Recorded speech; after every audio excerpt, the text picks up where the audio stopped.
Hello दोस्तों, नमः शिवाय। दोस्तों, मांग के महीने में और महाकुंभ इस बार चल रहा है 2025 में। इसमें मैं एक विशेष बात बता रही हूँ। कुंभ स्नान के साथ साथ इसको मधुसूदन स्नान के नाम से भी जाना जाता है। कई लोग इसको नहीं जानते होंगे, तो आज मैं आपको बताऊंगी कुंभ स्नान, बाकी इसको मधु स्नान क्यों कहा जाता है। कुंभ स्नान तो सभी को पता है किस लिए कहा जाता है, लेकिन मधुसूदन स्नान एक इस स्नान का नाम है, तो उसको क्यों कहा जाता है। यानी कि पौष मास की पूर्णिमा तिथि को चंद्रमा अपने पूर्ण स्वरूप में होता है। यह दिन भगवान विष्णु को समर्पित है। इस दिन करने वाले गंगा स्नान से भगवान विष्णु का आशीर्वाद मिलता है और भक्तों को मोक्ष की प्राप्ति होती है। मधुसूदन भगवान विष्णु के अनेक नामों में से एक है। मधुसूदन था वो एक नाम का राक्षस था, इसका नाम था मधुसूदन, और इसका वध जो है भगवान विष्णु ने किया था, इसलिए इसके नाम के आधार पर ही भगवान विष्णु का नाम पड़ा मधुसूदन, क्योंकि भगवान विष्णु ने मधुसूदन राक्षस का वध किया था। किंवदंती ये भी है कि मधु और कैटभ नारायण के कान से उत्पन्न हुए थे। ये सृष्टि के चक्र के आरंभ में हुआ था। यह कहानी मुख्य रूप से श्रीमद् भागवत पुराण और अन्य पुराणों में पाई जाती है। नारायण क्षीर सागर में लेटे हैं और उनके कमल की नाभि से ब्रह्मा प्रकट हुए। इसी प्रकार मधु और कैटभ नारायण के कानों से प्रकट हुए। इसके बाद उन दोनों ने ब्रह्मा को मारने का प्रयास किया। ब्रह्मा जब भगवान विष्णु को जगाने के लिए देवी महामाया से प्रार्थना करते हैं, तब नारायण ने राक्षसों का नाश किया और मधुसूदन नाम प्राप्त किया। मानता यह भी है कि पौष पूर्णिमा से लेकर माघ पूर्णिमा तक गंगा यमुना सरस्वती के संगम तट पर स्नान करने से, भगवान विष्णु के मधुसूदन नाम का जप करने से समस्त पाप नष्ट होते हैं। इसलिए स्नान करने के बाद आपको मधुसूदन का नाम भी लेना चाहिए और इसीलिए इसका नाम मधुसूदन स्नान भी पड़ा।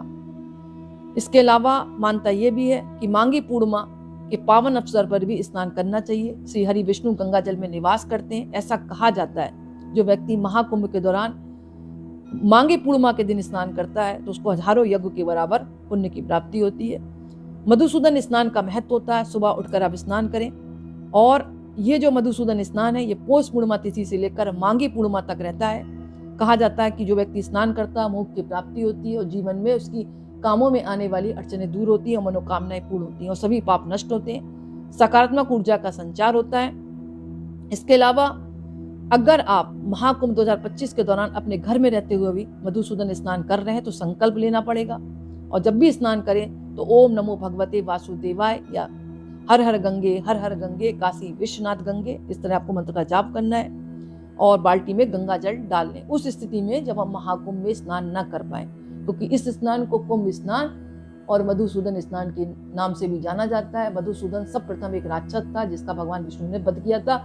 वध करने के बाद इनका नाम भगवान विष्णु का मधुसूदन पड़ गया। इस बात को आप ध्यान रखें। इसके अलावा आप एक मंत्र का जाप और कर सकते हैं। गंगे चा यमुने चैव गोदावरी सरस्वती नर्मदे सिंधु कावेरी जलस्मिन् सन्निधिं कुरु।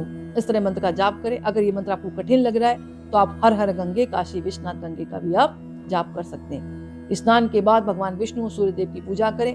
सूर्यदेव को अर्घ्य दें, लाल कुमकुम डालकर और गुड़ डालकर, काले तिल डालकर। इसके अलावा अन्न वस्त्र तिल गुड़ का आप दान करें। इससे आपको अनंत गुना फल की प्राप्ति होगी। अगर आप पूरे माघ के महीने का पूरा आप संकल्प लिए हैं कि आपको व्रत रखना है, स्नान करना है, तो एक टाइम का भोजन करें, सात्विक भोजन करें, संयम से रहें। पूरा महीना पूजा पाठ धर्म कर्म में लगाएं और भगवान की कथाओं का श्रवण करें। और इसके अलावा अगर आपको प्रयागराज तीर्थ में स्नान का मौका मिले तो वहां से कुछ चीजें आप जरूर लेकर आए। जैसे कि आप स्नान कर रहे हैं तो स्नान करने के बाद संगम तट की आपको मिट्टी जरूर लानी चाहिए। मिट्टी इसलिए लानी चाहिए क्योंकि प्रयागराज तीर्थ में 3 माताओं का निवास होता है, माँ गंगा, माँ सरस्वती और माँ यमुना। तो वहाँ की मिट्टी अपने आप में बहुत पावरफुल होती है और वहाँ पे अनेक संतों का मतलब समागम है वहाँ पर। तो वहाँ की मिट्टी अगर आप लाते हैं तो घर में पूजा करने के बाद उसको अलमारी में स्थापित कर देते हैं तो पूर्ण फल प्राप्त होता है। एक तो कुंभ का, दूसरा आपके घर में आर्थिक स्थिति और आपकी मनोकामना जरूर पूर्ण होती है। तो आप तीर्थ स्थल की मिट्टी जरूर लाएं प्रयागराज की। इसके अलावा आप इस दिन अगर महाकुंभ में स्नान किए हैं तो वहां का जल भी जरूर लाएं और उस जल को अपने पूरे घर में छिड़कें और घर में भी आप रखें। ईशान कोण में उस जल को स्थापित कर दें। तो कहा जाता है कि घर में आने वाली जो अड़चने हैं वो दूर होती हैं, नकारात्मक ऊर्जा दूर होती है और घर में सकारात्मक ऊर्जा का प्रभाव बना रहता है। इसके अलावा वहाँ पर बड़ के बालाजी हैं, तो वहाँ पर अगर आप जाकर दर्शन करते हैं तो वहाँ का तुलसी पत्र जरूर लाएं, और तुलसी पत्र लाने के बाद घर की अलमारी में रख सकते हैं, और थोड़ी सी जो है आप घर परिवार के लोगों को सेवन कराने के लिए भी दें। इससे जो है तांत्रिक क्रियाएं दूर होती है, घर की नकारात्मक ऊर्जा दूर होती है, सकारात्मक ऊर्जा का प्रभाव बना रहता है। और वहां से आप शिवलिंग जरूर लाएं। जब इलाहाबाद प्रयागराज में अगर स्नान करने जा रहे हैं, शिवलिंग ज्यादा बड़ा नहीं होना चाहिए, नहीं तो घर के बाहर